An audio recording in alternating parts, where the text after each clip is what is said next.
HD ስፖርትስ በሁሴን አብዱልቀኒና በዳዊት ንጉሴ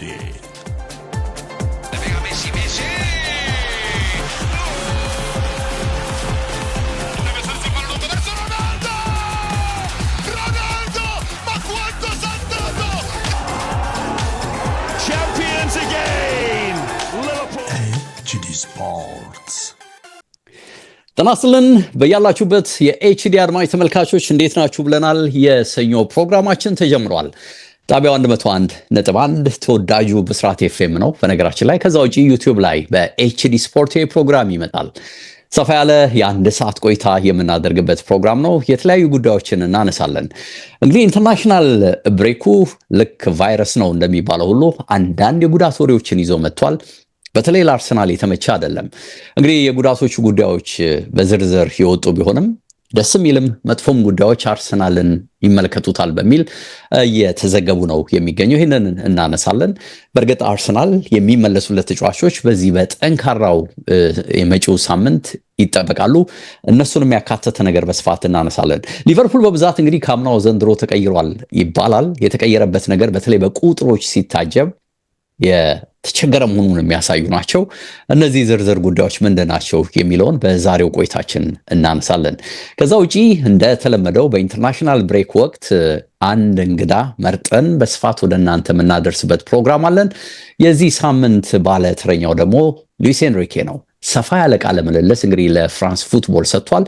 ሚዲያ አይመቸውም በነገራችን ላይ ይሄ አሰልጣኝ ስኬትን ስራን ብቻ አብዝቶ የሚወድ ነው። እንግዲህ በብዙ ጭቅጭቅ የፍራንስ ፉትቦል ጋዜጠኞች አግኝተው አናግረውታል። ብዙ ደስ የሚሉ ነገሮችን አንስቷል ይሄ አሰልጣኝ። በዚህ ጉዳይ ላይ ደግሞ እንግዲህ ቆይታ እናደርጋለን በዛሬው ፕሮግራማችን። እንደተለመደው አብራችሁን እንድትሆኑ እንደ ሁልጊዜውም በማክበር እጠይቃለሁ። ኤችዲ ስፖርት ፕሮግራማችን ነው ተጀመረ። በአካል እንዴ ነብይ ያለው አለን ዴቭ እንዴት አለ? ያው እሑድ ስለሆነ ሁሴን ልል ነበርና ዛሬ እንግዲህ ወደ ቫኬሽን ልከነዋል። ደግሞ የጠፋ እንዳይሉ አድማጭ ተመልካቾቻችን እረፍት አስፈልጎት የለም፣ ግን ከመጪው ሳምንት ጀምሮ ካለበት ሆኖ ፕሮግራሙን እንደሚሰራ ቃል እንገባለን። ከሲያትል ያልሆነ ቦታ ሆኖ ማለት ነው። ስለዚህ እሱን ማንሳት ወዳለው እኔም ረሳሁት። በነገርህ ላይ እንግዲህ ከሄደ እኮ ብንረሳው ነው ጥሩ ነው እኮ። ዝም ብሎ በቃ ድምፁን አጥፍቶ ቢያርፍ ነው የሚሻለው። ስቅም እንዳይለው ብዬ ነው። ገባ አይደል? ብዙ የሚጠጣ ብዙ የሚበላ ነገር መሞከሩ ስለማይቀር ስቅ ሊለው ይችላል ብዬ ነው። እኔ ደግሞ እሑድ ከምሰራበት ቦታ ልክ እዛው ቦታ ላይ ቁጭ ብዬ ሁሴኖ ማለት ለመደብኝ መሰለኝና ሁሴኖ ለነበር። ለነገሩ በቀደም እኮ በቀን 10-15 ትደውልልኛለህ ስላለ ካፍ ባይጠፋም ችግር የለውም ልልህ ነው። ተቀባይነት ያለው ሐሳብ ነው። ጀምረናል። እንግዲህ የጉዳት ወሬዎች ጉዳይ በዚህ ኢንተርናሽናል ብሬክ አርሰናል ነው አይደል ተጠቃሚ ያላደረገው የሚመስለው። ኦፍኮርስ ከቶትናም ጋር በተያዘ ሳርን የተመለከተ ነገር በቀደም ስለመጎዳቱ መረጃ ወጥቷል። ገብርኤል ተጎዳ በተባለበት ጨዋታ የቶትናሙ ሳርም ተጎድቶ ወጣ የሚል ወሬ ሰምተናል። የጎላ አድርገው ሲያወሩት አልሰማንም እንደ ገብርኤል። ምናልባት እንግዲህ የጉዳቱ መጠን የጎላ ላይሆን ይችላል፣ በዝርዝር እንሰማለን። ግን አርሰናልን በተመለከተ ቀደም ባለው ጊዜ እኔም አንተም ስናነሳ እንደነበረው ቅዳሜ ፕሮግራም ላይ ካላፊዮሪን ጉዳይ ነበር አይደል ስናነሳ የነበረው። እሱ እንግዲህ ወሬው ቶርቶ ሳይደርግ ኦፍኮርስ ዲቨሎፕ ያደረጉ ነገሮች አሉ። በመረጃችን ውስጥ ወደኋላ ላይ እናነሷለን። የገብርኤል የጉዳት ጉዳይ ግን አሁን ችግሩ ይፋ መሆን ብቻ ሳይሆን ምን ያህል ጊዜ ከሜዳ እንደሚያርቀው ጭምር መረጃ ወጥቷልና ስለዚህ በገብርኤል ረገድ ለአርሰናሎች ጥሩ ያልሆነ ዜና፣ በካላፊዮሪ በኩል ምናልባት የተሻለና ጥሩ ዜና ሊባል የሚችል ነገር ወጥቷል። ከዛ ውጪ ከሰሞኑም ሲንከባለሉ የነበሩ በርከት ያሉ ተጫዋቾች ጉዳይ ወደ ቡድኑ ይመለሳሉ የሚለው ነገር አሁን ጠንክሮ መጥቷል እና ያለን እሱም በተመለከተ እንግዲህ የጡንቻ ችግር መሆኑ ነው አሁን የተረጋገጠው። ቀኝ ታፋው ላይ ነው ችግር የገጠመው ተብሏል። ብሽሽቱን ይመስል ነበር አይደል? ሲዝም ሜዳ ላይ ስናየው የሆነ ወደ ብሽሽቱ አካባቢ ነበር እጁን ሲነካካ የነበረው። ግን አሁን ያው የጡንቻ ችግር ስለመሆኑ መረጃ ወጥቷል። ቀኙ ጡንቻው ላይ ነው ችግር የገጠመው የሚል ነገር ተነስቷል።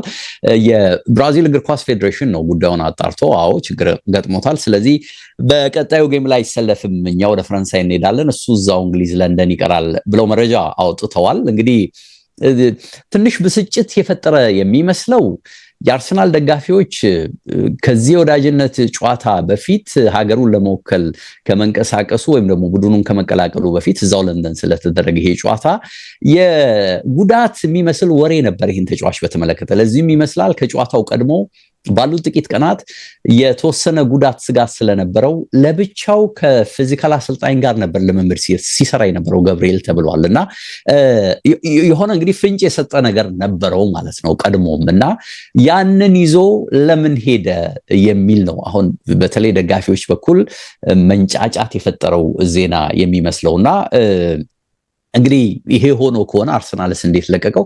ለነገሩ አለመልቀቅም የምትችልበት ሁኔታ የለም። የካላፊዮሪ ጉዳይ ሲነሳ ከነጉዳቱን ሄደው ታስታውሳለህ አይደል ወደ ጣሊያን፣ እና አሁን የሚያመጡት ነገር አላቸው። ጉዳትም ቢኖርብህ ክለቦች ሊዋሹ ስለሚችሉ እኛው ጋር መጥተው በእኛው ዶክተሮች ቼክ ማድረግ አለብን የሚል መከራከሪያ ያቀርባሉና በዚህ መነሻ ይመስላል እንግዲህ ካላፊዮሪም ከነጉዳቱ ሄደ። አዩት የመድረስ እድል ነበረው ግን ሪስክ መውሰድ ስላልቻሉ የሚል ነገር በኋላም ጉዳዩ ላይ እንሄድበታለን። እንዲህ ነገር ተነሳና ይሄም ተጫዋች እንግዲህ ከነችግሩ ሄዶ ነው ይሄ ጣጣ የደረሰበት የሚል ነገር መጥቷል። እንግዲህ እንደሚወጡ መረጃዎች ከፋ ያለ ከሆነ እስከ 6 ሳምንት ከሜዳ ያርቀዋል። በጣም ለስለስ ያለ ወይም ደግሞ ቀላል ሊባል የሚችል ከሆነ እስከ 3 ሳምንት ድረስ ከሜዳ የሚርቅበት እድል አለ ነው የተባለው። እንግዲህ ስለዚህ ቁልፍ የተባሉት ያርሰናል ሶስቱ ተከታታይ በአንድ ሳምንት በ7 ቀን በ8 ቀን ጊዜ ውስጥ የሚመጡት ሶስቱ ጨዋታዎች ያመልጡታል። ይሄ እንግዲህ የቶተናሙ ነው አንዱ ቁልፉ ጨዋታ፣ እዛው ለንደን ላይ የሚደረግ የደርቢ ጨዋታ ነው። ባየርንም እዛው ኤምሬትስ ላይ ይመጣል፣ የቻምፒየንስ ሊግ ጨዋታ ነው። ስታንፎርድ ብሪጅ ላይ እዛው ቸልሲም ሄዶ ደግሞ ሌላ የለንደን ደርቢ ጨዋታ በአንድ ሳምንት ጊዜ ውስጥ ያደርጋልና እነዚህ ሁሉ ጨዋታዎች ያመልጡታል። በእርግጥ ኪሳራ ነው ይሉታል በርካታ መገናኛ ብዙሃንም። በእኔም በግሌ ጉድለቱ ሊታይ የሚችል ነው። በተለይ በመከላከሉ በኩል በግሌ አርሰናል ሊያጣ የሚችለው ነገር በጣም የጎላ ነው የሚል እምነት የለኝም በመከላከሉ ረገድ። በማጥቃቱ ረገድ ግን ለቆሙ ኳሶች ጎሎች ብዙ ጉልህ ድርሻ ያለው ተጫዋች እንዲጎል የሚያስቆጥርም ስለሆነ ቡድኑ ሊቸገር ይችላል በዚህ ረገድ። ብዙ ጨዋታዎች ላይም ይሄን ቡድን ነፃ ሲያወጣው በቆሙ ኳሶች ጎል ሲያስቆጥርለት ስላየ ነው ሊቸገር ይችላል የሚል እምነት አለኝ። በመከላከሉ ረገድ እንግዲህ አርቴታ የተለያዩ አማራጮች አሉት ነው ከወዲሁ እየተባለ ያለው። አንዱ እንግዲህ ካላፊዮሪን ወይም ሄንካፔን ወይም ደግሞ ማስኩዌራን የዚህ ተጫዋች ቦታን እንዲተኩ ማድረግ ነው። ሶስቱም የሱም ቦታ ሸፍነው የመጫወት አቅም አላቸው ነው። እንግዲህ ካላፊዮሪ ወደ መሃል ከተሳበ እንግዲህ ሄንካፔ እሱም ቦታ የመሸፈን ሂደት አለ። ወይም ደግሞ ካላፊዮሪ እዛው ግራው ላይ ከቆየ ሄንካፔ የሳሊባ አጣማሪ መሆን ይችላል። አሊያም ደግሞ እነዚህ ሁለቱንም መጠቀም አልፈልግም ካለ ማስኩዌራም ቢሆን የሳሊባ አጣማሪ ሆኖ ሊሰለፍ ይችላል ገብርኤልን ተከቶ የሚል እንግዲህ የተለያዩ መረጃዎች ይወጡም። ዝም ብለህ መልከታህንም ብትወስድ እነዚህ ሶስቱ ተጫዋቾች የዚህን ተጫዋች ቦታ የመሸፈን አቅም አላቸው። እንዳልኩት ግን በቆሙ ኳሶች ላይ ቁጥሩም ከፍ ያለ ተከላካዮችን በነገር ላይ ይፈሩታል። ሲመጣም እንግዲህ ደጋግሞ ጎል የሚያስቆጥር ስለሆነ በቆሙ ኳሶች የመፍራት ሂደት አለውና ትኩረት ይደረግበታል። ይሄ ደግሞ እንግዲህ ሌሎች ጓደኞቹም እንዲጠቀሙ ያደርጋል። እሱ ላይ ትኩረት ሲደረግ ሌሎች የጭንቅላት የመጠቀም አቅም ያላቸው ተጫዋቾች ሊጠቀሙ የሚችሉበት ሂደት ትልቅ ነው። ፈርጀ ብዙ ጥቅም አለው በማጥቃት ረገድ ይህን ተጫዋች ዝም ብለህ ስታየው። ስለዚህ ሚስ የሚያደርጉበት እድል በተለይ ከማጥቃቱ አንጻር እኔ በግሌ ይታየኛል። እንግዲህ የጉዳት መጠን 28 ቀን ድረስ ከሜዳ የሚያረቅህ ከሆነ አርሰናል ከፊፋ ማካካሻ ክፍያ ያገኛል። በፊፋ ውድድሮች ላይ እንግዲህ ከተጎዳ የጉዳት መጠን ለአንድ ወር ድረስ እስከ 28 ቀን ድረስ ከሜዳ የሚያረቅህ ከሆነ ፊፋ በራሱ ባወጣው ደንብ መሰረት የተጫዋቹን ደሞዝ ይሸፍናል። ሳምንታዊ ደሞዙን እስከ ቆየ ድረስ የሚሸፍንበት ሂደት አለና የጎላ አይደለም፣ እንደ ትልቅ ነገር የሚታይ አይደለም ይሄ ማካካሻ። ኦፍኮርስ ለክለቦች ተጫዋቾቹ ኖሮ ቢጠቅሟቸው የሚቀል ይመስላል አይደል? ተጎድተው ፊፋ ወይም ደግሞ ሌላ አካል ደግሞ 28 ቀንና ከዛ በላይ ነው አይደል? 28 ቀንና ከዛ በላይ ሲሆን ብቻ ነው ፊፋ የሚከፍለው። ኦልሞስት 30 ቀን በለው ያን ያህል ከሜዳ ማትርቅ ከሆነ ደግሞ እንደቀላል ጉዳይ ነው የሚታየው እና ያው በተለምዶ ልክ የብሔራዊ ቡድኑ አካል ነህ ተብሎ የሚታሰበው በቃ ከክለቡ አካዳሚ ወጥተህ በፕሌን ውስጥ የሚፈጠር ችግር ካለ ከብሔራዊ ቡድን ጋር ልምምድ ስታደርግ ጨዋታው ላይ በአጠቃላይ ከብሔራዊ ቡድኑ እስክትለይ ድረስ የሚፈጠሩ ኤኒቲንግ ብሔራዊ ቡድኑ ጉዳይ ውስጥ ነው የሚካተቱትና እንግዲህ እነዚህ ጉዳዮችን በሙሉ ጣጣ ይዘው የሚመጡ ከሆነ በፊፋ በኩል ልዩ ትኩረት እንደሚደረግባቸው ነው አንዳንድ መረጃዎች የሚጠቁሙትና በዚህ ረገድ እንግዲህ የዚህ ተጫዋች ጉዳት ረዘም ይላል። ፊፋስ የተወሰነ ማካካሻ በደሞዝ ረገድ ለዚህ ተጫዋች ይከፍላል የምናይ ነው የሚሆነው። ግን እንደተባለው የከፋ ከሆነ እስከ 6 ሳምንት ድረስ ይህን ተጫዋች ሊያጡበት የሚችልበት እድል ከፊት ለፊት ቀርቧል ነው የተባለው። ቀደም ስጠቅስ የነበረው እንግዲህ ካላፊዮሪን የተመለከተው በጎ ዜና መመለሱ እርግጠኛ ስለመሆኑ ፋብሪዚዮ ሮማኖን ጨምሮ በርካቶች እያነሱ ነው። ለነገሩ የወጣውንም መረጃ ስታይ የጣሊያን ብሔራዊ ቡድን አባላት ጠሩት። ከዛ በኋላ የመጀመሪያው ጨዋታ እንዲያመልጠው አደረጉ። ሁለተኛው ጨዋታ ላይ ያለ ጥርጥር ሊጠቀሙበት ፈልገዋል። የማለፍ እድላቸው እንዳልኩ በተለይ ኖርዌይን ቀድሞ የማለፍ እድላቸው በጣም ጠባብ ነው። ወደ 8-9 ጎል በተጨማሪነት ማስቆጠር አለባቸው እና ይህንን ተጫዋች ማግኘት የሚጨምረው የተለየ ነገር ባለመኖሩ ይመስላል። ሪስክ ባንወስድ ለተጫዋቹም ለአርሰናልም ቢታሰብ በሚል ይመስላል አይተውት ሙሉ ለሙሉ ስላላገገመ ነው እንግዲህ የመለሱት የተባለው እንዲመለስ ፈቃደኝነት ሰጥተውታል የተባለውና ይሄ ሲታይ ለጣሊያኑ ሁለተኛ ጨዋታ ይደርስ ነበር ማለት ነው። በስሌት ተመለስ ብለውታል። ይሄ ደግሞ በቀጥታ ለአርሰናል በመጪው ሳምንት መጨረሻ ላይ የሚደረግ የለንደን ደርቢው ጨዋታ ያለ ችግር ይደርሳል ወደሚል ድምዳሜ እንዲያመራ ነው የተደረገው። ስለዚህ ይሄን ተጫዋች በአርሰናል 3 ቁልፍ ጨዋታዎች ላይ ልናየው የምንችልበት እድል ሰፊ ስለመሆኑ ተነግሯል። እንግዲህ አርሰናል እንዳልኩት ከቶተናም ጋር በሚያደርገው ጨዋታ በካላፊዮሪ መስመር አስቸጋሪው ተጫዋች ኩዱስ ነው እና ይሄን ተጫዋች የማቆም ስራ በሉዊስ ኬሊ ወይም በሌላ ተጫዋች ይሆናል ወይ በሄንካፔ ይሆናል ወይ ጥያቄ ስለሚሆን የዚህ ተጫዋች መኖር የበለጠ ይፈልጋል ነው የሚሉት። ከቼልሲም በሚደረግ ጨዋታ በሱ መስመር የሚመጣው ስቴቫኦ ነው። ይሄም ተጫዋች ሌላ ጫና ይፈጥርበታል። ለዚህም ጨዋታ ይፈልጋል። ከባየርንም ደግሞ በቀጥታ የሚገናኘው ካልሳሳት ከኦሊሴ ነው አይደለ? ኦሊሴ ነው በሱ መስመር በሱ መስመር ኦሊሴ ነው በጥልቀት እየመጣ መከራ የሚያሳየው ተከላካዮችንና እሱም እዚህ ጨዋታ ላይ መድረሱ የግድ ነው ይፈልጋል የሚል ነገር ወጥቷልና ስለመምጣቱ እንግዲህ ከወዲሁ እርግጠኛ የሆኑ ሪፖርቶች በስተዋል እናያለን። ከዛ ውጪ ግን አርሰናልን በተመለከተ ኦዴጋርድን ጨምሮ የማዱዌኬ ጉዳይ ይነሳል። ማዱዌኬም ቢሆን የመምጣቱ ነገር ሰፊ ነው የሚል ነገር አለ። ገብርኤል ጂሰስ እንግዲህ ተናግረናል ከዋናው ቡድን ጋር ሊመመድ ጀምሯል። በሃቨርትስ በኩል ተመሳሳይ ጉዳይ ነው ያለው። ማርቲኔሊና ዮክሬሽም በፍጥነት ከቡድኑ ጋር የሚቀላቀሉበት ሂደት አለ ተብሎ ነው እየተነሳ ያለው። እንግዲህ እነዚህ ተጫዋቾችን በሶስቱ ቁልፍ ጨዋታዎች ላይ እናያለን። የብዙዎች ግምት አናይም ነው፣ አናሳ ነው እድላቸው የመሰለፍ ነው በቀጣዩ ሳምንት ባሉት ጨዋታዎች ላይ ግን የተወሰኑትም ቢሆኑ ሊመጡና ሰርፕራይዝ ሊያደርጉን ይችላሉ። በተለይ እንደነ ማርቲኔሊ እንደነ ዮክሬሽ አይነት ተጫዋቾች በተለይ ዮክሬሽን በተመለከተ አዳዲስ ነገሮች ወይም ሰርፕራይዞች ሊኖሩ ይችላሉ በሚል አንዳንድ የሚወጡ መረጃዎች በተለይ ለንደን ፉትቦልን ጨምሮ እነዚህን እየጠቆሙ ነው ያለው። የፊፋ ቫይረስ ጉዳይ ግን እንግዲህ ተጠናክሮ ቀጥሏል። ታስታውሳለህ አይደል? እነ ዊሳ የጉልበት ጉዳት የደረሰባቸው እነ አልፎንሶ ዴቪስ ጉዳት የደረሰባቸው እንዲህ አይነት ጨዋታዎች ላይ ነው እና ይሄ የፊፋ ቫይረስ ለአሁኑ እንግዲህ ቀለል ብሎ ያለፈ መስሏል። ግን አርሰናልን በተወሰነ መልኩ በገብርኤል በኩል በጣም የጎዳው የሚመስል መረጃ ነው እንግዲህ ተያይዞ እየወጣ ያለው በአካል። ትክክል ዴቭ። በተለይም እዛ መስመር ላይ ደግሞ ስትመለከታቸው ብዙ እጥረት ልትለው አትችልም፣ ግን ደግሞ ይሄ ያለውን ኬሚስትሪ ሊያዛባበት እንደሚችል አሁን ሳሊባ እና ጋብርኤል ያላቸውን ይሄ ሳይተያዩ ቴሌፓቲክ አንደርስታንዲንግ በምትለው ሊሆን ይችላል። ይሄ ቀድሞ የመናበብ ነገር ሳሊባ ከሞስኬራ፣ ሳሊባ ከፒየር ሂንካፔ ወይንም ደግሞ ሳሊባ ከሌላኛው የአርሰናል የግራ ተመላላሽ ካላፊዮሪ ጋር ሆኖ መፈጸም ይችላል።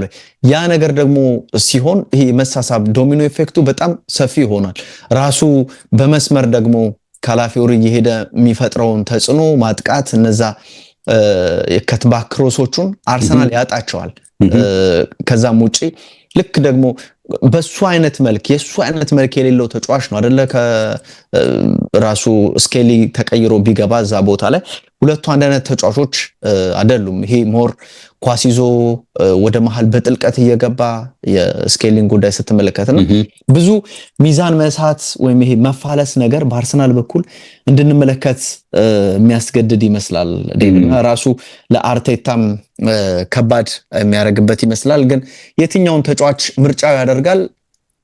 ልክ ባለፈው የስኬሊንግ ጉዳይ አንስተን ነበረ በቀዳሚው ፕሮግራማችን እና ለሱ ምላሽ የሚያገኝ ይመስለኛል ዴቭ። አሁን ይሄ ተጫዋች ወጣ ስኬሊ ከዚህ በኋላ በአርቴታ ስር ወይም ያው ዋና ታርጌቱ 2026 ዓለም ዋንጫው ስለሆነ ወደ ዓለም ዋንጫ መሄድ ይችላል አልሄድም የሚለውን ነገር ለመወሰን እንዳነሳው 3 ሳምንት የሚሆን 6 ሳምንት የሚወጣ ከሆነ ጋብርኤል በዛ አጋጣሚ ስኬሊን የሚጠቀምበት መንገድ ምን ይመስላል? የተጫዋቹንም ውሳኔ በቀጣይ በጥር የዝውውር መስኮት ወደ ሌላ ክለብ መሄድ ካለበትም ውሳኔ እንዲሰጥ በጣም ወሳኝ ምዕራፍ ላይ አሁን በአርሰናል በኩል የተደረሰ ይመስላል።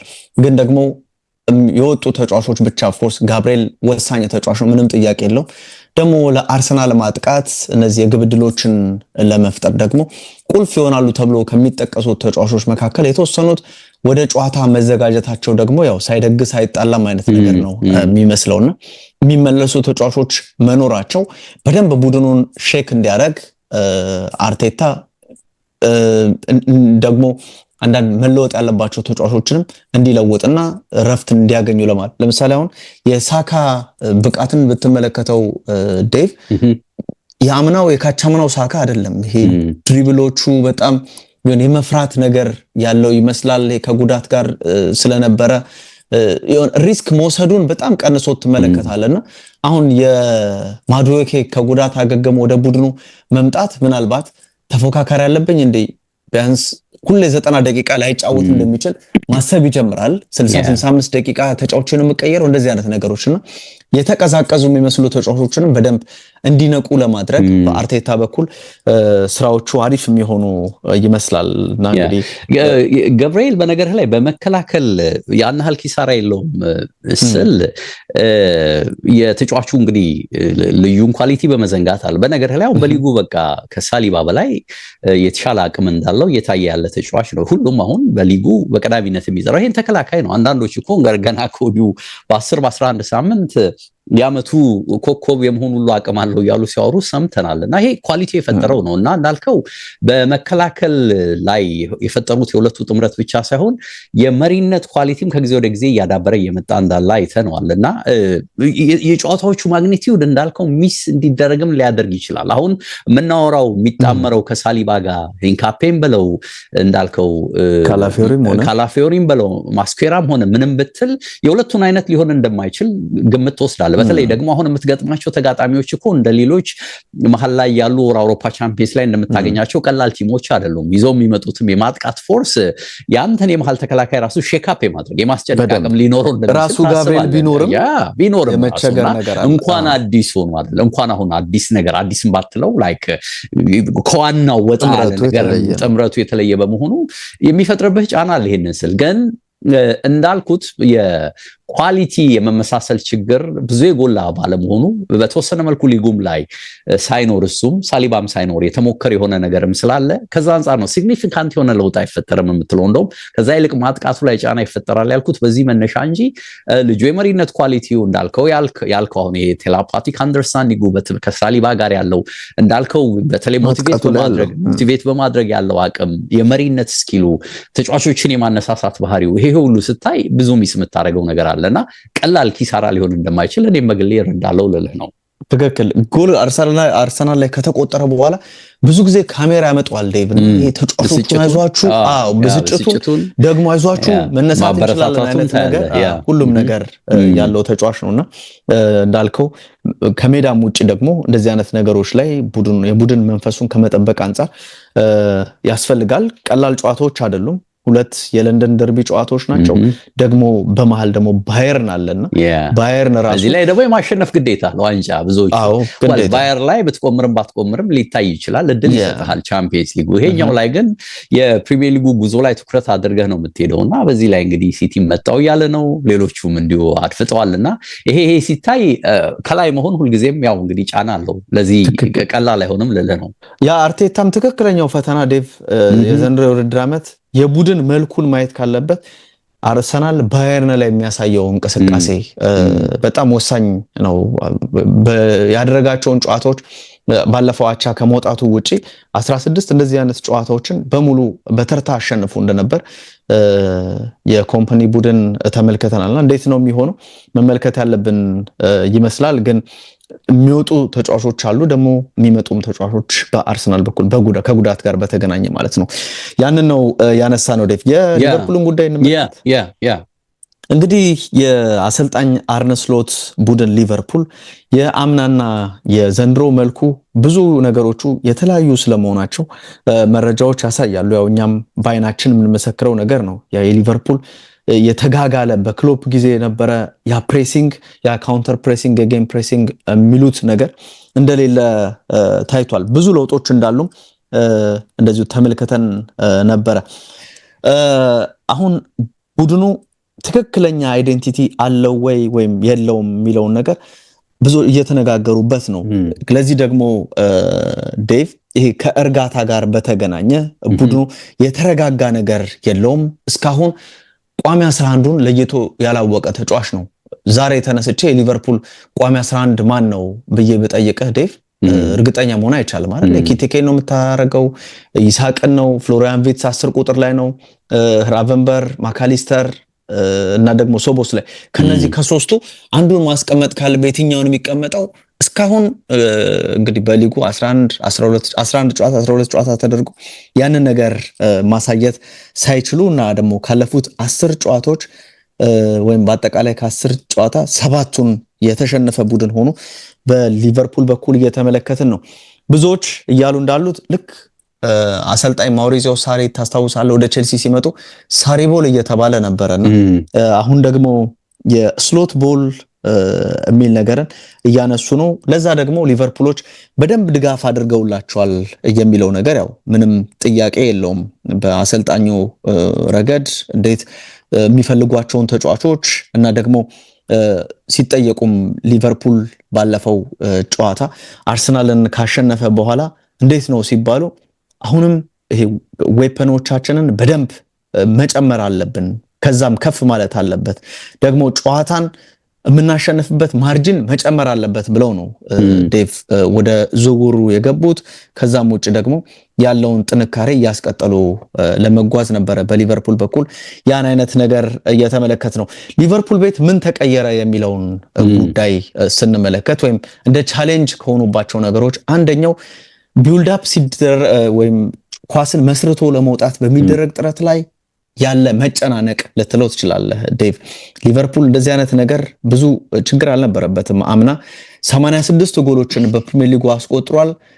ሁለተኛ ምርጥ ወይም ቤስት አታክ የነበረው ቡድን ማንቸስተር ሲቲ ነው። በደረጃ ሰንጠረዡ 3ኛ ቢሆንም ግን ከነሱ በ14 ጎሎች ይበልጥ ነበረ። በሊቨርፑል በኩል አርሰናል ሁለተኛውን ቢጨርስም 69 ጎሎችን ብቻ ነበረ አስቆጥሮ የነበረው። ደግሞ ሁሌም የሚያደርገው በአሰልጣኝ አርነ ስሎት በኩል በጣም የማጥቃት ባህሪ ያላቸው ተጫዋቾችን በማምጣት ቅድም እንዳነሳሁት ማርጂኑን ማስፋት የሚለው ነው። ስለዚህ 86 ጎሎች አስቆጥሮ ከነበረ 10፣ 12፣ 15 ጎሎችን ዘንድሮ ቢያንስ መጨመር አለባቸው። ለዛ ደግሞ ኢኪቲኬ፣ ይስሐቅ አይነት ተጫዋቾች በደንብ መተውላቸዋል። በማንቸስተር ሲቲ ባለፈው የውርደት ሽንፈት ልትለው ትችላለህ ዴቭ። ሊቨርፑል ካወጣው ወጪ አንጻር ዘንድሮ ወደ ውድድሩ ሲመጡ ከነበራቸው ኤክስፔክቴሽን ራሱ የቡድኑ ኤክስፔክቴሽን ይሄ ነበረው የሚባል ትልቅ ምናልባት አሰልጣኙ የሚያዩት ነገር ቅድመ ውድድር ዝግጅትም ላይ አንዳንድ ክፍተቶች ስለነበሩ እነሱ ነገሮች ላይ ተመልክተው ችግር ሊኖር እንደሚችል ቀድመን እናቅ ነበር ብለዋል ዴቭ። እና አንዳንዴ ቀድመ ካወቅ ለእስካሁን ችግሮቹን መፍታት ላይ ምን ስራዎችን ስትሰራ ከረምክ እንድትባል የሚያደርግ ሐሳብ ይመስላል አሰልጣኙ ከአንድ ጨዋታ በኋላ የተናገሩት። ያ የሲቲ ጨዋታ ላይ ሊቨርፑል ግብ አላስቆጠረምና ከመስከረም 2024 በኋላ ግብ ሳያስቆጠር የወጣበት 36-37 ጨዋታ በተከታታይ ግቦችን እያስቆጠረ የወጣ የነበረበት ነው። ከዛ ውጪ ፊት መስመር ላይ ያለውን ጥምረት ለመፍጠር የኢሳቅ ኢኪቲኬ፣ ፍሎሪያን ቪርትዝ አይነት ተጫዋቾች እናም ደግሞ የቀኝ ፉል ባክ ቢሆንም ደግሞ ልክ እንደ ደንበኛ አጥቂ የሚቆጠረው ትሬንት አሌክዛንደር አርኖልድን በፍሪምፖንግ ለመተካት የነበረው እንቅስቃሴ የሊቨርፑል ማጥቃት እንደ አንድ ዩኒት ያልሆነ በጣም ፍጥነት የሌለው እድሎችን ለመፍጠር የሚቸገር የተፈጠሩ ጥቂት እድሎችንም ደግሞ ለመጠቀም ዳተኝነት ያለበት ቡድን ሆኖ ተመልክተናል። ከአምናው ዘንድሮ ሌላኛው ልዩነት የጨዋታ ቁጥጥራቸው ወይም ጨዋታን የሚመሩበት ሁኔታ ጨዋታውን ይዘው የሚቀጥሉበት ሁኔታ እጅግ ደካማ ነው። ዴቭ ሊቨርፑል 16% ብቻ ነበረ በእንቅስቃሴ ረገድ ጨዋታ ላይ የሚመራው ወይም ይሄ የሚሸነፍበት አይነት ቦታ ላይ የሚደርሰው በ16% ብቻ ነበረ። ዘንድሮ ግን ወደ 36% ይሄ ቁጥር አሻቅቧልና እንዴት በቃ በጣም አስቸጋሪ የሆነ ይሄ ተራራውን ለመውጣት የሚደረገው ጥረት እጅግ አታካች እንደሆነባቸው ደግሞ የተጋጣሚ ቡድንም ሊቨርፑል ላይ ያለውን የራስ መተማመኑን ያጣ ቡድን ስለሆነ አንዳች ነገር ማድረግ እንችላለን ብለው በመምጣት አደጋ ሲያደርሱባቸው በሚገባ ተመልክተናል። በሊቨርፑል ይሄ ቢልድ አፕ ላይ ወይም ኳስ መስርቶ ሲወጣ ሁሌም አምና እንደምናውቀው ሪያን ራቨንበርግ ከተከላካዮቹ ፊት ሆኖ ኳስ ተቀብሎ እንደውም እኔም አንተም ስናነሳው ነበረ አንድ አስደናቂ ተርን አለው ኳሱን ልክ ከቫን ዳይክ ይዞ የሊቨርፑል ማጥቃት የሚጀምረው እሱ ጋር ኳሱ ሲገባና ለዛም ዝግጅት ምናምን ሲያረጉ ነበረ። ብዙ ክለቦች ግን እሱን ማቆም አይችሉም ነበር ይሄንን ኔዘርላንዳዊ ተጫዋች። አሁን ግን ያ ነገር ተቀይሯል ነው የሚሉት ዴቭ። ዋነኛው ምክንያት እሱን ነሊፋይ ለማድረግ በሚደረጉ ጥረቶች ከሱ የሚገኘውን ነገር በሌሎች ተጫዋቾች ለመተካት የሚደረግ ጥረት ነው። ይሄም ሲባል ለምሳሌ እሱ ወደፊት እንዲሮጥ አሁን አንዳንድ ፉቴጆችን ስትመለከት ከዚህ ተጫዋች ጋር በተገናኘ ወደፊት ሲሮጥ ትመለከታለህ። ልክ እሱ እንደዛ ሲያደርግ ከርቲስ ጆንስም ይሁን ዶሚኒክ ሶቦስላይም ይሁን አሌክሲስ ማካሊስተርም ይሁን እነሱ ናቸው በደንብ ወደ 6 ቁጥሩ ቦታ እየመጡ እድሎችን ለመፍጠር የሚደረግ። እሱ ግን ወደ ሃፍ ስፔስ እየሄደ ወደ ቀኝ ሃፍ ስፔስ እየሄደ ብዙ ሩጫዎችን ሲያደርግ የምንመለከተው እና ደግሞ ሲያስፈልግም በቢልድ አፕ ጊዜ ከሁለቱ ተከላካዮች መሃልም እየገባ እንቅስቃሴዎችን ሲያደርግ ጥረቶችን ሲያደርግ የምንመለከተው ተጫዋች ነበር። አሁን ግን ይሄ ነገር በትልቁ ተቀይሯል። እንደ ማካሊስተር አይነት ተጫዋች ወደ ኋላ እየገባ እንዲጫወት ለማድረግ ራቨንበርግ ወደፊት እየሄደ ማጥቃቱን እንዲደግፍ ይሄ ማለት ኳስ በሊቨርፑል ቁጥጥር ስር ሲሆን ማለት ነው። ይሄ ነገር በራቨንበርግ በኩል እየተመለከትን እንዳለ የሚያሳይ ነውና ይሄ አድቫንስድ ፖዚሽን ላይ ሆኖ ጨዋታን ማድረጉ በአትሌቲኮ ማድሪዱም ጨዋታ ላይ እንደዚሁም ደግሞ በኤቨርተኑም ጨዋታ ላይ በሚገባ ታይቷል። ራቨንበርግ ከቴንቲ ስፖርት ጋር ልክ ኤቨርተንን ካሸነፉ በኋላ ኮንፊደንስን የሰጠኝ አሰልጣኝ ብሎ እንግዲህ ከዛ ጨዋታ በኋላ ስለ አርነ ስሎት ምስካሬነቱን ሲሰጥ ነበረ። ዘንድሮ የተለየው ነገር ፍሪደም አለ ወይም ነፃነት አለ አማካኝ ክፍሉ ላይ። አምና የምጫወተው 6 ቁጥርና 6 ቁጥር ላይ ብቻ ነበር። በቃ ይሄ ዲፕ ነበር ምጫወት የነበረው። ዘንድሮ ግን ወደፊት የመሄድ ነፃነት አግኝቻለሁ የሚል ነገር ሰጥቷልና ከተገማችነት ለመውጣት የሚደረግ ጥረት እንደሆነ ተናግሯል። እነዚህ ደብል ፒቮት ሆኖ የሚገቡ ተጫዋቾች ወይም 2-6 ቁጥር ሆኖ ከሚገቡት ሮቴት እያደረጉ ራሱ ዶሚኒክ ሶቦስላይ 10 ቁጥር ላይ ቢጫወትም ሲያስፈልግ ወደ ከተከላካዮቹ ፊት እየመጣ እንቅስቃሴዎችን ለማድረግ የሊቨርፑልን ተገማች ያለመሆን ጥረትን ሙከራን በሚገባ ሲያሳዩን እንደነበር ይሄን ከዚህ አንጻር አንስተው ተመልክቻለሁ ዴቭ። ሌላው የሊቨርፑል የፉልባኮች ሁኔታ ይላል። አምና ትሬንት አሌክዛንደር አርኖልድ እና አንድሬው ሮበርትሰን በጨዋታ ዴቭ ወደፊት የሚያደርጓቸው ፓሶች 15 ናቸው በጋራ ማለት ነው። የትሬንት በ90 ደቂቃ 8.8 ሮበርትሰን 6.4 ያው ትሬንት ሁሌም ሪስክ ቴከር እንደሆነ ሪስክ የሚወስዱ ኳሶችን በተለይም ከሳላ ጋር ያለውና በዲያጎናል ፓሶቹ እነ ሮበርትሰንን የሚያገኝባቸው አስደናቂ እንቅስቃሴዎችን የሚያስመለክተን ተጫዋች ነበር። በ90 ደቂቃ በሊጉ አምና ዴቭ 15.2 ነበር የሚደረገው ፓስ። ዘንድሮ ግን እነዚህ ተጫዋቾች በኮነር ብራድሊ እና በሚሎሽ ኬርኬዝ ተቀይሯል። ይሄ ቁጥርም ከ15.2 ወደ 9.4 ዝቅ ብሏል። ኦልሞስት 6 ገደማ በ6 ኢቭን እየተቀየረ የሚገባው ኮርስ ስሞል የሆነ ሳምፕል ሳይዝ ወይም ትንሽ የሆነ ሳምፕል ሳይዝ ነው ያለው።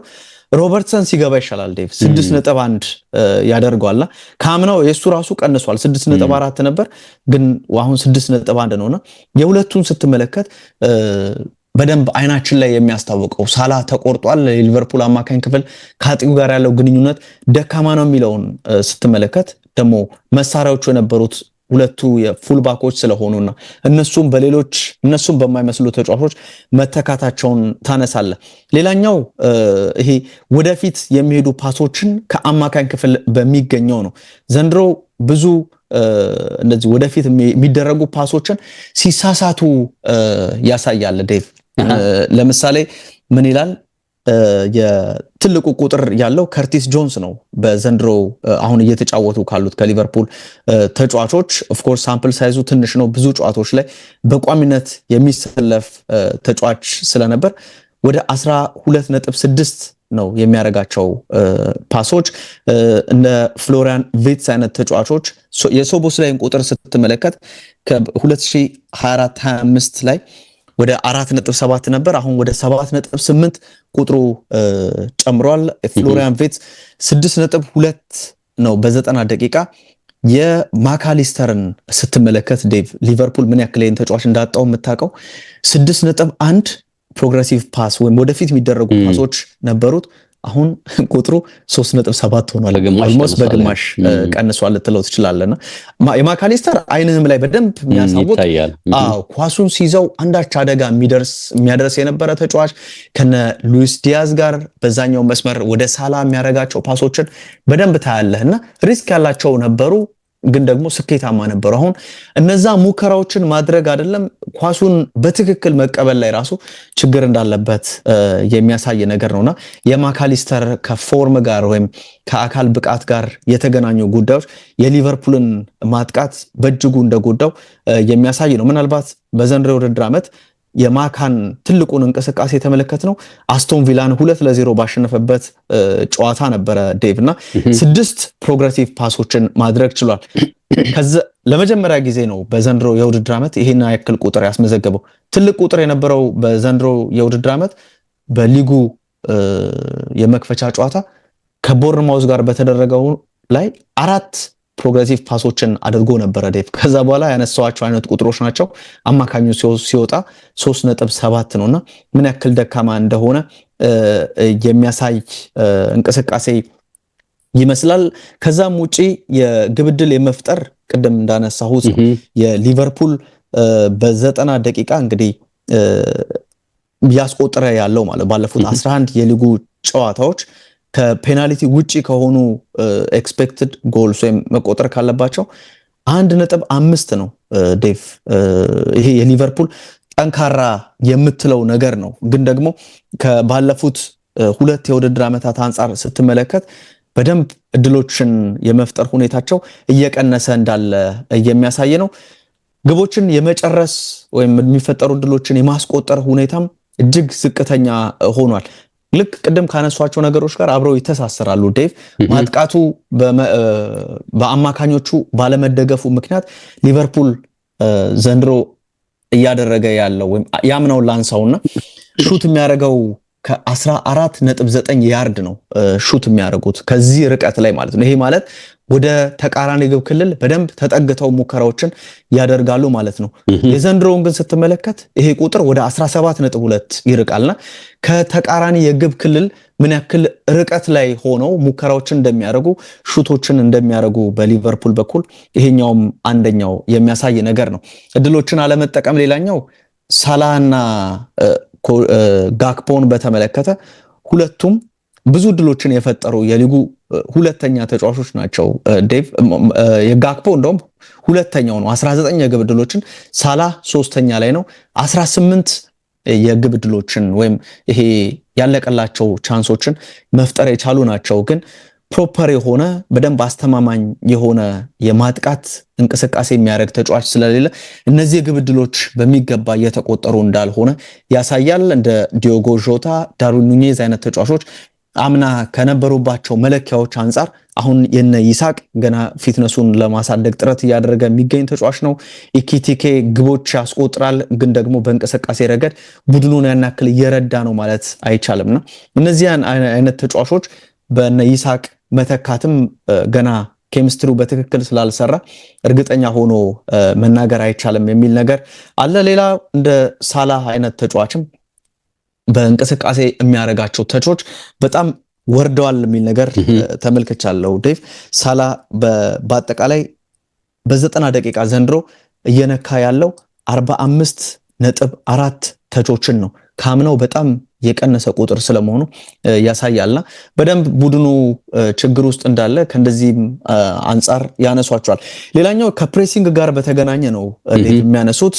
የፕሬሲንግ ቁጥራቸውም በጣም ቀንሷል ካምናው ይላሉ። እንደውም ፕሬስ አለማድረጋቸው ተጨማሪ አደጋዎችን ተቃራኒ ቡድንን ፕሬስ አድርገ ኳስ ማትነጥቀው ከሆነ በመስመሮች እንቅስቃሴዎችን እያደረጉ ድሎችን ሊፈጥሩባቸው ይችላሉ ይላልና ሊቨርፑል ከዚህ አንጻር ዘንድሮ ብዙ ሙከራ ከተደረገባቸው ብዙ ክሮሶች ከ650 በላይ ክሮሶች ተደርጎባቸዋል ዴቭና የሊቨርፑልን ያክል ብዙ ረዣዥም ክሮሶች የተደረጉበት ቡድን የለም።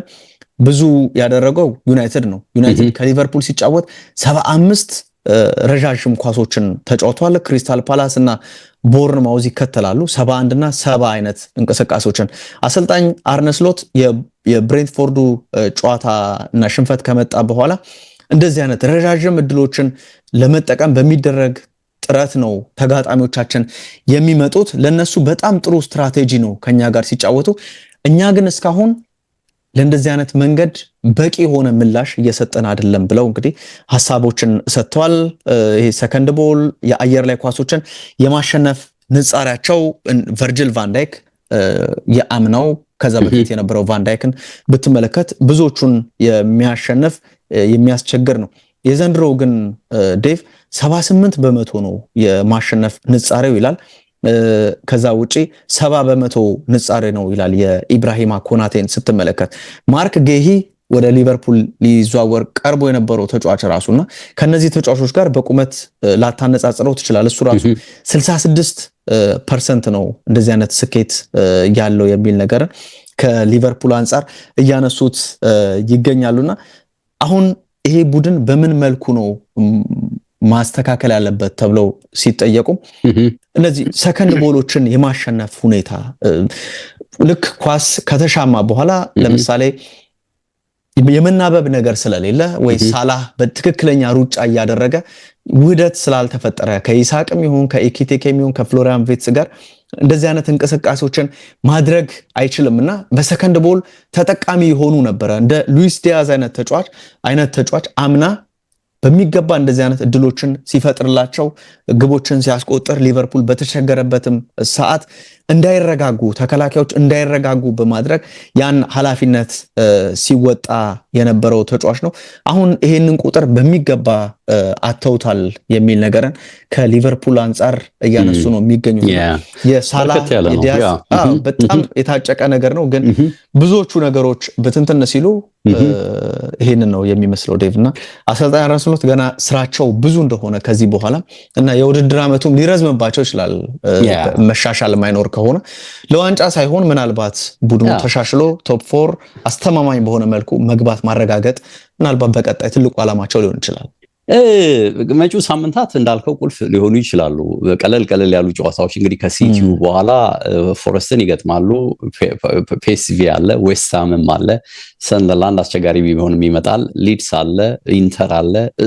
የተወሰነ ፎይታ ይሰጣል። አይ ቲንክ ኢንተርናሽናል ብሬኩ መምጣቱ ከጠቀማቸው አሰልጣኞች መካከል እሳቸው አንዱ ሊሆኑ ይችላሉና አንዳንድ ደጋፊዎች ይህን ብሬክ ተጠቅመው ደግሞ ዱባይ ብናያቸው ወየውላቸው ብሎ ሲያስጠነቀቁ ሰምቻለሁና ጊዜውን ተጠቅሞበታል አልተጠቀሙበትም የምናይ ነው የሚሆነው።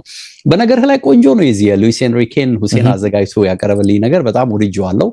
አብረህ ልትቆይ ከቻልክ ካልቻልክ ግን አንተን አሰናብቼ እንዲሁ ይሄንን ፕሮግራም በንባብ ሄዶ የተሻለ ነው የሚመስለኝ። በተለይ ከኢንዱራንስ ጋር ከተያዘ ከስራ ዲሲፕሊን ጋር በተያዘ የሚሰጣቸው ነገሮች እጅግ አስደናቂ ናቸው። በግሉ በራሱ በህይወቱ መርህ ራሱ በግል በቤተሰቡ በራሱ የሚሰራቸው ነገሮች እንዴት ወደ ስራው እንደሚተገበሩ በደንብ ቁልጭ አድርገው የሚያሳዩ ነገሮች አሉትና እሱን ነው እንግዲህ ትንሽ በርከት ሊል ይችላል።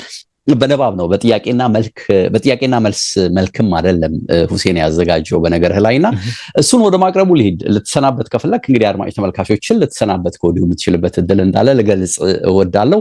ለቀጥል እንግዲህ ሉዊስ ኤንሪኬን ነው በቀጥታ የማቀርብላችሁ አድማጭ ተመልካቾች።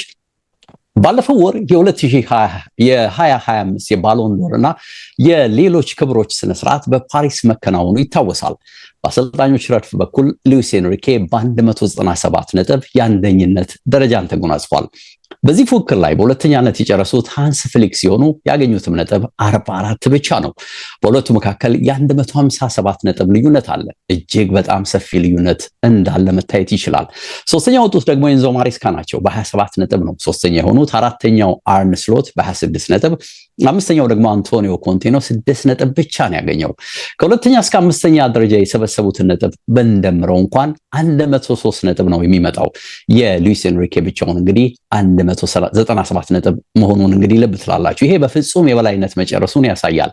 ይሄ ያለ ምክንያት ይሆን አይደለም። አሰልጣኙ የፈረንሳዩ ፓሪስ ሴን ጀርሜንን በማይታወቁ ተጫዋቾች ፍጹም ድንቅ ቡድን ሰርቶ ለዓለም በማሳየቱ ብቻ የተፈጠረ ታሪክ ነው። በነገራችን ላይ የስፖርት ተመልካቹ በተለይም ባለፈው የውድድር ዓመት ፓሪስ ሴን ጀርሜን በሰጠው ብቃት ፍጹም ደስተኛ ነበር። ለማየት ፍጹም ምቾት የሚሰጥ ቡድንም ሆኖ አይተነዋል።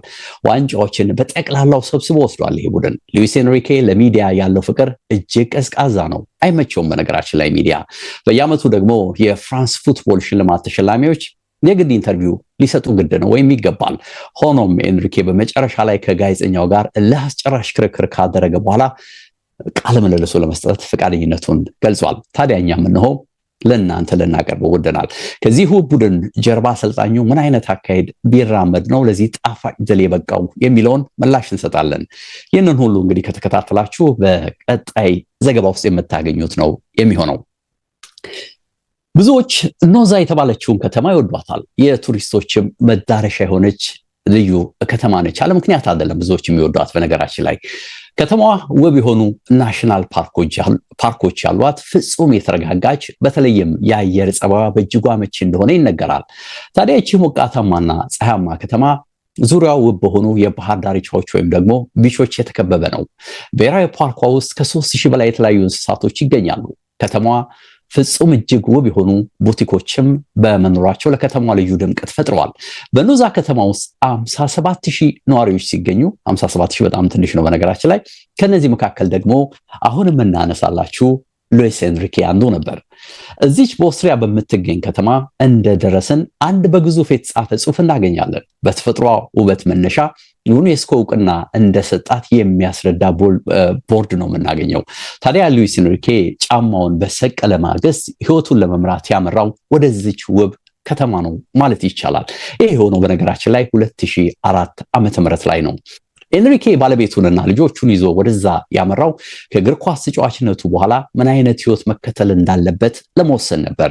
ኖዛ ውብ የባህር ዳርቻዎቿ፣ ብሔራዊ ፓርኳ፣ ካፌና ሬስቶራንቶቿ እንዲሁም ቡቲኮቿና በተለያየ የሀብታም ሪል ስቴት ቤቶቿ መነሻ እጅግ ሲበዛ ኑሮ ጣሪያ የደረሰባት ውድ ከተማ ነች። አንድ መካከለኛ የመኖሪያ ቤት አፓርትመንት $2 ሚሊዮን በላይ ነው በነገራችን ላይ በሽያጭ የሚሸጠው ይላል እንግዲህ ሁሴን መረጃ። ኑሮ እንዲህ ጣሪያ አይነካ ቢሆንም እንግዲህ ከተማዋ በቱሪስቶች ሁሌም እንደተሞላች ነው። ኤንሪኬም ከቤተሰቦቹ ጋር በመሆን ወደዚያ ያመራው ያለ ምክንያት አልነበረም። ቀጣይ ህይወቱን ለመወሰን ወሳኝ በመሆኑም ጭምር ነው። እዚያም ሆኖ ወደ አሰልጣኝነት ህይወት ለመግባት በመወሰኑ ቅድሚያ የእንግሊዝኛ ቋንቋን መማር ጀምሯል። ከዛ ሌላም በባህሩ ላይ ሰርፍ ለመተግበር ነበር። እንግዲህ ሰርፍ በነገራችን ላይ በባህር ላይ በጀልባ እየተጎተቱ ቆመው የሚያከናውኑት የስፖርት አይነት ነው። የሚመች አይነት ስፖርት ነው። አቅሙ ላለው በነገራችን ላይ አንድ የፈረንሳይና ስፔን ዜግነት ያለው በዚች ከተማ ነዋሪ የሆነ ሰው ሲናገር በወቅቱ ሉዊስ ኤንሪኬ በተለይ ሰርፍ በእጅጉ ይተገበር ነበር። ከዚህም ሌላ ሁልጊዜም ማለት እችላለሁ የስፖርት እንቅስቃሴዎችን ሲያዘወትር እመለከተዋለሁ። ግልጽና ትሁት ሰው ነው ይላል። በነገራችን ላይ ስቴፈን ይባላል ይህ ሰው። ከባለቤቱና ቤተሰቦቹ ጋር ይዋኛል። ከባለቤቱ ጋር ወደ ውሃው ውስጥ በጥልቀት በመሄድም ሲዋኝ ያዋለው። ከልጁ ጋር በመሆን ሰርፍም ያዘወትራል። በባህር ዳሩ ዙሪያ እጅግ ለረጅም ሰዓታቶችም ሲሮጥ እመለከተዋለሁ። ባይገርምህ እኔም አብሬው በውቅያኖሱ ዳርቻ አንዳንዴ ሮጥ ነበር በሚል አስተያየቱን ይገልጻል። እንግዲህ ሉዊስ ኤንሪኬ በዚችው ነፋሻማ ከተማ ውስጥ ለ8 ወሮች ያህል ብቻ ነው የኖረው። እዚያም ያመራበት አንዱ ሌላኛው ምክንያት ደግሞ የኢንዱራንስ ስፖርትን በእጅጉ ስለሚወድ ነበር። ስለዚህ ቦታው ለዚያ አመቺም ነበር ማለት ይቻላል። ሉዊስ ኤንሪኬ ይናገራል። አንድ ግብ ያስፈልገኛል፣ ቋሚ የሆነ ህይወትን መሳሪያ ያስፈልገኝ ነበር። ይሄ ደግሞ የስፖርት ኢንዱራንስ ነው። በሚገባ በኢንዱራንሱ በኩል ሙሉ ከሆንኩኝ ቀኔ የተሟላና ህይወቴም ስኬታማ እንደሚሆን አምን ነበር ይላል ሐሳቡን ሲሰጥ። የሉዊስ ኤንሪኬ የግል አሰልጣኝ በወቅቱ የነበረው ቪክቶር ጎንዛሌዝ ይባላል። ቀድሞ ፕሮፌሽናል ብስክሌት ጋላቢ የነበረ ሰው ነው። ታዲያ የኤንሪኬን ባህሪ ሲናገር ራሱ ይገርመዋል። ለማራቶን ያለው ፍቅር እጅግ የሚደንቅ ነው። አንዳንዴ የራሱ ግብ አድርጎም ይነሳል። የዛሬውን የማራቶን ሩጫዬን ለ3 ሰዓት የሚፈጅ ይሆናል ብሎ ያቅዳል። ታዲያ በፍጹም ያንን ግቡን ሳያደርስ አይቆምም በማለት የኤንሪኬን ጥንካሬ በስፋት ያስቀምጣል። ይህ ታዲያ በህይወቱም ተመሳሳይ ነው። በነገራችን ላይ ያለምበት ግብ ላይ ሳይደርስም በፍጹም አይቆምም። ጎንዛሌዝ ይቀጥላል። በአምስተርዳም ማራቶን ላይ በወቅቱ ደስተኛ ሳይሆን ሳይረካ ነበር ያጠናቀቀው። ምክንያቱም ዘግይቶ በመድረሱ ነበረ ይሄ ሆነው። ፍሎረንስ ከተማ ላይ ግን በቂ ዝግጅት አድርጎ ተሳትፏል። ዝናቡ፣ ብርዱ ወይም የጡንቻ ችግር ሳያሰናክለው ጨርሷል ይላል። ሉዊስ ኤንሪኬ አድካሚ በሆኑ ስፖርቶች ላይ ሁሉ እንዴት እንደሚሳተፍ ይህንን እንዴት እንደሚተገበር ነው እንግዲህ የምናየው።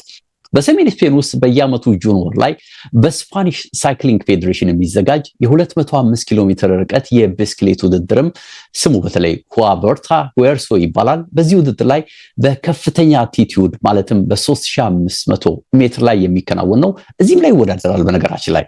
ታዲያ በዚህ አድካሚ ውድድር ላይ ኤንሪኬ ተሳትፎ ማድረግ ብቻ ሳይሆን ሰዓቱን ማሻሻልም በጥሩ ሰዓት መጨረስም ትኩረት አድርጎ ነው የሚሳተፈው።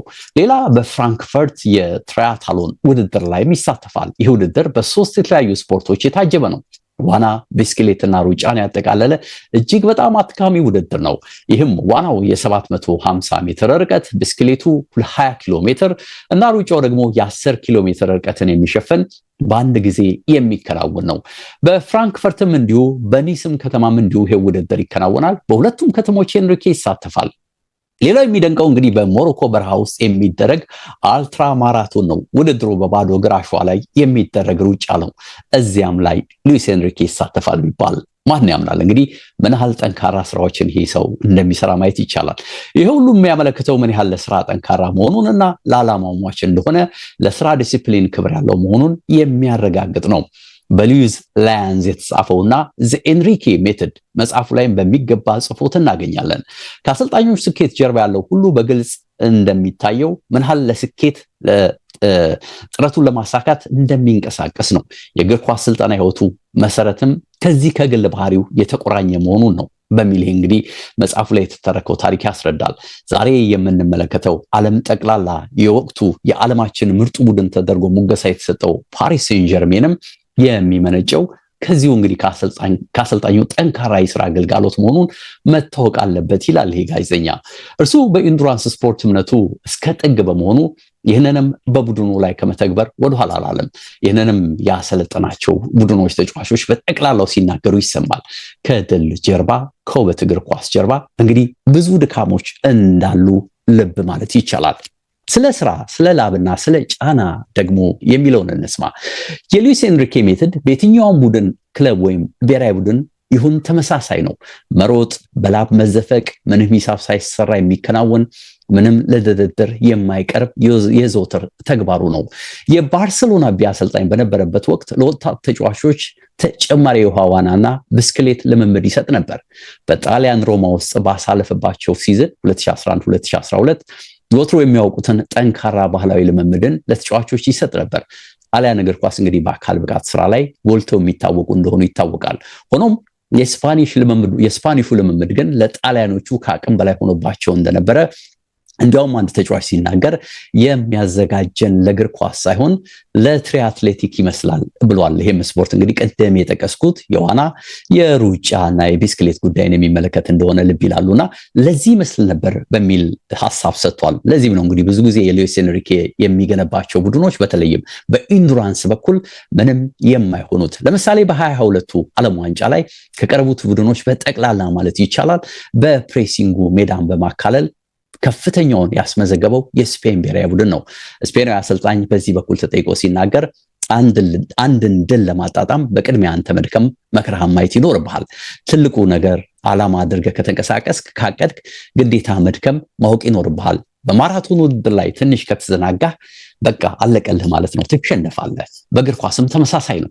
የአንድ ደቂቃ መዘናጋት በቃ ጠቅላላ ስራህን ገደል ይከተዋል። በኢንቴንሲቲ በኩልም ፍጹም አላመነታም። አንድ ፓስ ላይ ልትሳሳት ትችላለህ፣ ነገር ግን በጥረት በኩል በፍጹም ተቀባይነት የለውም። ጥረት ደግሞ ከተሟላ ፊትነስ የሚገኝ ነው። ያን ጊዜ ሰውነት ጠንካራ እንዲሆን ያደርገዋል በሚል አንድ ተጫዋች በአእምሮ በኩል ዝግጁ ከሆነ ሰውነቱን እንደሚከተለው ኤንሪኬ እንዴት በግልጽ እንደሚያስረዳ እዚህ ጋር ልብ ማለት ይቻላል። በባርሰሎና ያለ በልምምድ ስራ ላይ ከሜዳ ጫፍ ላይ የስኬት ፎልዲንግ እንዲሰራለት አድርጓል። ይህም ከፍ ባለው ማማ ላይ ከላይ ሆኖ የተጫዋቾቹን የቦታ አለዋወጥ እንቅስቃሴ ለማየት እንዲመቸው ያደረገው ነው። በእርግጥ ይህንን ሐሳብ የወሰደው ከጣሊያናዊ አሰልጣኝ አሪጎ ሳኪ ነው። ይህንንም በፓሪስ ውስጥ በመለማመጃ ሜዳ ስፍራ ላይ እውን አድርጎታል።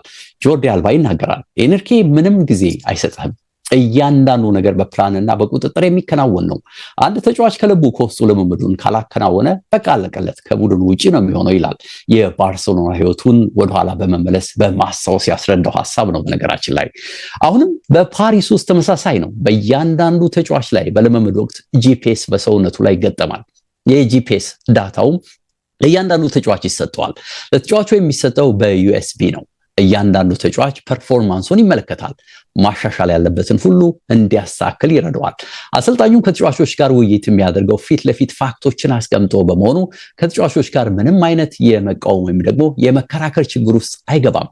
በቀጥታ ድክመቱን ወደ ማረሙ ላይ ትኩረት እንዲያደርግ ይገደዳል። ኤንሪኬ ባርሴሎና በነበረበት ወቅት ተከላካዩ ጄራርድ ፒኬ ሲናገር ከጨዋታዎችን በላይ ልምምዳችን በጣም ጠንካራ እንደነበር አስታውሳለሁ።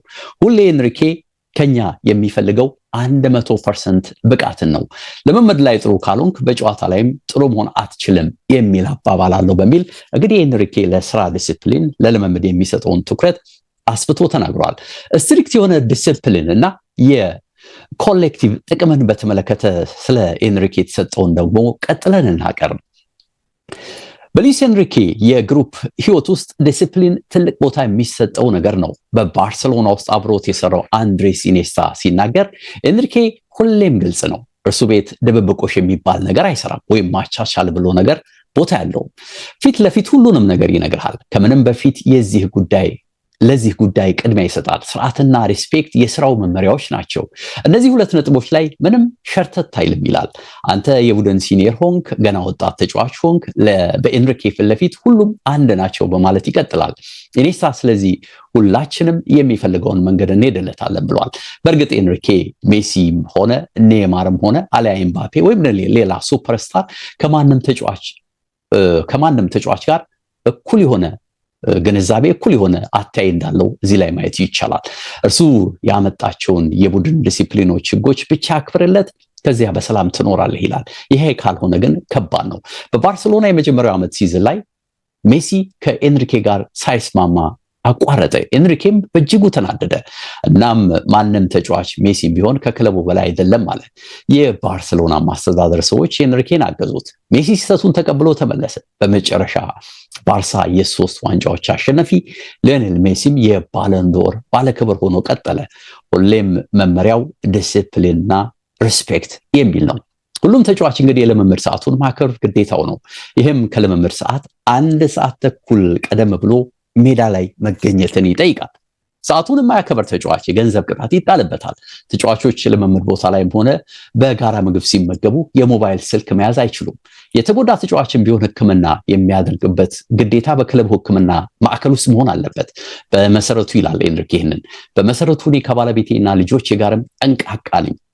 ስለዚህ ተጫዋቾች ላይም ተመሳሳይ ነው። ቤተሰቦቼ ናቸው ይላል። አንድ ጊዜ ጥያቄ ቀረበለት። የቡድንህ ሊደር ወይም ደግሞ መሪ ማን ነው ሲባል አትጠራጠሩ እኔ ነኝ በማለት ነበር የመለሰው። ስለዚህ በቡድኑ ዙሪያ ለሚፈጠር ማንኛውም ጉዳይ ተጠያቂ ራሱን ያደርጋል፣ ተጫዋቾችን ይከላከላል። ኢቫን ሬኪቲች ሲናገር ኤንሪኬ መሪነቱን ይወስዳል። አንተ አክብርለት ህጎቹን፣ ከዚያ በኋላ አሳልፎ አይሰጥህም። በተቻለ መጠን ሚዛናዊ ለመሆን የሚጥር ሰው ነው። ከጠቅላላ ተጫዋቾች ጋር ጥሩ ግንኙነት ለመፍጠር ይጥራል። ችግር እንኳን ቢፈጠር የሚፈታበት መንገድ በፋክት ላይ የተመሰረተ ነው በሚል ለዚህ አሰልጣኝ ያለውን አድናቆት ይናገራል። ሮማ በነበረበት ወቅትም ዳንኤል ዴሮሲ በልምምድ ሰዓት ላይ 3 ደቂቃዎች ዘግይቶ ይደርሳል። ኤንሪኬን በመጣበት እንዲመለስ አድርጎታል። ሌጀንደሪው ፍራንቼስኮ ቶቲም እንዲሁ በልምምድ ላይ ያዘዘውን ባለመተግበሩ ግጭት ውስጥ ይገባሉ። ኤንሪኬ ልምምዱን አቋርጦ እንዲሄድ ያዘዋል። የሚደንቀው ሉዊስ ኤንሪኬ ከሮማ ሲለቅ ግን ሁለቱም ተጫዋቾች አቅፎ ነበር በሐዘን የሸኙት። በባርሴሎና ውስጥም ከሜሲ ጋር በልምምድ ሰዓት አታካሮ ተፈጥሮ ሜሲን ቤንች አድርጎት እንደነበር ይታወሳል። ግን መጨረሻ ላይ ሜሲ የሰጠው አስተያየት ጋርዲዮላና ሉዊስ ኤንሪኬ የዓለማችን ምርጥ አሰልጣኞች ናቸው፣ እኔን ቤስት እንደሆነ ያደረጉኝም እነርሱ ናቸው በሚል ነው ሐሳቡን የሰነዘረው። ስፔናዊ አሰልጣኝ ኤርዚንግ ወይም ግራውንዲንግ የመከተል ባህሪ ያለው ይህ ነገር እንግዲህ በቀጥታ ትርጉሙ ከምድር ጋር ግንኙነት ያለው ነገር ነው። ከመሬት ጋር ፊዚካል ግንኙነት መፍጠር የሚለው ነው። ይህም አሸዋ፣ ሳር ወይም አፈር ላይ እንቅስቃሴ ማድረግ ነው። እንቅስቃሴዎቹ የሚሰሩት በጫማ፣ ያለ ጫማ፣ በካልሲ አለም ያለ ካልሲ፣ በባዶ እግር ነው። ይሄ እንግዲህ ግራውንዲንግ ወይም ኤርዚንግ ሰውነትን ተፈጥሯዊ በሆነ መንገድ ከመሬት ኢነርጂ ጋር ማገናኘት ነው። የዚህ ጥቅም ታዲያ ስትረስን በሰውነታችን ላይ ይቀንሳል፣ ጥሩ ሙድ እንዲኖረን ያደርጋል። በተለይ ከጠንካራ ስፖርት እንቅስቃሴዎች በኋላ ጥሩ ሪከቨሪ ይሆናል። በተጨማሪም የትኩረት አቅማችንን ያሳድጋል። ታዲያ ይህንን ኤክሰርሳይዝ እንግዲህ ሉዊስ ኤንሪኬ በስፋት በያዛቸው ቡድኖች ይተገብራል። ሌላው ልዩ የሚያደርገው ኤንሪኬ በየቀኑ በመደበኛነት 6 እንቁላሎችን ይመገባል። በአብዛኛው እንግሊዝኛ ቋንቋን ለማሳደግ የቢቢሲ ፉትቦል ዴይሊ ፖድካስትን ይከታተላል። የፈረንሳይ ቋንቋውን በተጓዳኝ ለማሳደግም በስፋት የሚጥርበት እድል አለ። ከሚዲያ ጋር እንግዲህ ያለውን ግንኙነት ከዚህ ቀደም አንስተናል። ይህንን ዘርዘር አድርገን ስናየው ሉዊስ ኤንሪኬ ካሰለጠኑት አሰልጣኞች በጠቅላላው ከእያንዳንዱ ትምህርት መቅሰሙን ይናገራል።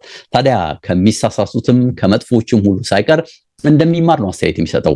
ከሚጠቅሳቸው አሰልጣኞች መካከል በባርሴሎና ያገኛቸው እንግሊዛዊ አሰልጣኝ ቦቢ ሮብሰን፣ እዚያው ባርሳ ውስጥ ያገኛቸው ሉዊስ ቫን ሃል ይነሳሉ። የተለየ ታክቲካቸው ፕሬሲንግ ሳይንስንና ሙቭመንትን በሚገባ ከኙ ሆላንዳዊ አሰልጣኝ ብዙ እውቀት በመተግበር መውሰዱን ይናገራል። ከዚያ ውጭ ግን ከሚዲያ ጋር ፍጹም ጥሩ ግንኙነት እንደሌለው ሐሳብን ይሰጣል። የካዴና ሴሩ ጋዜጠኛ ማንፍሬዶ አልቫሬስ ሲናገር ኤንሪኬ ከሚዲያ ጋር ጥሩ ግንኙነት የለውም፣ አይመቸውም፣ የእርሱ ስራዎችን በፍጹም አይረዱም። ስለዚህ በአብዛኛው ሲቃወሙት፣ ሲተቹት ይስተዋላል ይላል። በነገራችን ላይ አልቫሬዝ የሉዊስ ኤንሪኬ ብቸኛ የቅርቡ ጋዜጠኛ እንደሆነ ነው ሐሳብ የሚሰነዘረው። በእርግጥ አባባሉ ትክክል ነው ይላል የዚህ ዘጋቢ ጻፊ የፍራንስ ፉትቦሉ ጋዜጠኛ። በቅርቡ የጆን ክራይፍ ትሮፊ ዋንጫን ሲሸለም ይህንን ዘገባ ለማቅረብ ሲጠየቅ አሻፈረኝ ካለ በኋላ በመከራ በመጨረሻ ላይ ነው የተስማማው። ታዲያ ይህንንም ቃለ መጠይቅ የሰጠው ምክንያታዊ በመሆን ነበር። ሲናገርም ይህ ሽልማት በክራይፍ ስም የተሰየመ ነው፣ ትልቅ ሽልማት ነው፣ ስሙ ጠንካራ በመሆኑ የሚያጠቁ አሰልጣኞች የሚያገኙት ልዩ ሽልማት ነው ብሏል። ክራይፍ ሁሌም የሚገነባው የሚያጠቃ ቡድንን ነው። ኤንሪኬ ሲያጠቃልልም ያው የሚያጠቃ ቡድን የሚገነቡ ጥቂት አሰልጣኞች ብቻ ናቸው ይላል። ስለዚህ ለዚህም ኢንተርቪው የተስማማበት ብቸኛ ምክንያት ይህ እንደሆነ ማሰብ ይቻላል። በእርግጥ ፓሪስ ሴን ጀርሜን ምን ሀል አጥቂ ቲም እንደሆነ ተመልክተናል። ስለዚህ ሽልማቱ በሚገባ ይገባዋል፣ ማንም አይከራከርም። ጆርዲ አልባ ከዚህ በፊት እንደተናገረው የዓለማችን ምርጡ አሰልጣኝ ነው፣ በእግር ኳስ ብቻ ሳይሆን በሰውነትም ምርጡ ነው ብሎታል። ኤንሪኬ በውጪና በመልበሻ ቤት የተለያየ ሰው ነው በሚል የሚጠቀስ ነገር የለም፣ ሲሪየስ ነው። ሁለቱም ቦታ ላይ የተለያየ ባህሪን ያሳያል። መልበሻ ቤት ሲሆን ይጮሃል፣ ያንቧርቃል፣ ድምፁ በእጅጉ ሲወጣ ይታያል። የፓሪስ ሴን ጀርሜን ስፖርት ዳይሬክተሩ ሉዊስ ካምፖስ ሲናገር ሉዊስ ኤንሪኬ የፊልም አክተር አይደለም፣ ሁልጊዜም ቀጥተኛ ሰው ነው። በፍጹም የሚደብቀው ነገር የለም፣ ፊት ለፊት ሁሉንም ነገር ነው የሚናገረው። እጅግ ሲበዛ ኢነርጂ ያለው ነው። ቁርጠኝነቱ የሚደንቅ ነው። በዚህ ላይ የሚናገራቸው ነገሮች ሁሉ ግልጽ ናቸው። አንድ ሐሳብ ካለው እስከ መጨረሻው ድረስ ይዘልቃል፣ ደግሞም ያሳምንሃል ይለዋል። በእርግጥም ታላላቅ የፕላኔታችን ኮከቦችን አራግፎ ትልቅ ስምና ዝና የሌላቸውን ሰብስቦ ፓሪስ ሴን ጀርሜንን የምድራችን ኃያሉ ቡድን አድርጎታል አምና። ከዚህ ቡድን ጀርባ እንግዲህ የሉዊስ ኤንሪኬ ጥረትና የቡድን ድካም ከምናስበው በላይ እንደሆነ መረዳት ይቻላል። በእርግጥም ብዙ ለውጦች አምጥቷል። በተወሰነ መልኩ ባልደረባይ ሁሴን ደግሞ መጨረሻ ላይ በተለይ እንግዲህ በኢትዮጵያ እግር ኳስ ላይ የሚሰጡ ተጫዋቾች የአካል ብቃት አያስፈልጋቸውም፣ መድከም አያስፈልጋቸውም፣ ለእኛ ተጫዋቾች የአካል ብቃት አያስፈልግም ለሚባለው የሉዊስ ኤንሪኬ ይሄ አጭር ኢንተርቪው ጥሩ ትምህርት ይሆናል። ከውበት እግር ኳስ ጀርባ ብዙ ድካሞች እንዳሉም ብዙዎች ልብ ሊሉ ይገባል የሚል አስተያየትን ጨምሮበታል። እንግዲህ አዝናኝ ነበር። በእርግጠኝነት ለተከታተለው የሉዊስ ኤንሪኬ ኢንተርቪው ቁልፍ መልእክት እንዳለው እኔ እረዳለሁ። በአካል ካለህ እንግዲህ አስደናቂ ነው በጣም ሄድክ ብዬ ነበር። እንግዲህ ለ20 ምናምን ደቂቃዎች ያህል ይዣለሁ። ሰዓታችን አብቅቷል። ወደ 59 ደቂቃ ያህል አውርተናል። ለአደመጡን አንተም ስላደመጥከኝ ምስጋና ከፍ ያለ ነው። ሁሴንም በዚህ መልኩ አዘጋጅቶ ስላቀረበልን እንዲሁ ምስጋና ከፍ ያለ ነው። ኤችዲ ስፖርቶች ነበረን። የዛሬውን አበቃን። መልካም ጊዜ ብያለሁ። በአካል ሰላም ሁሉ መልካም ጊዜ ላንተ።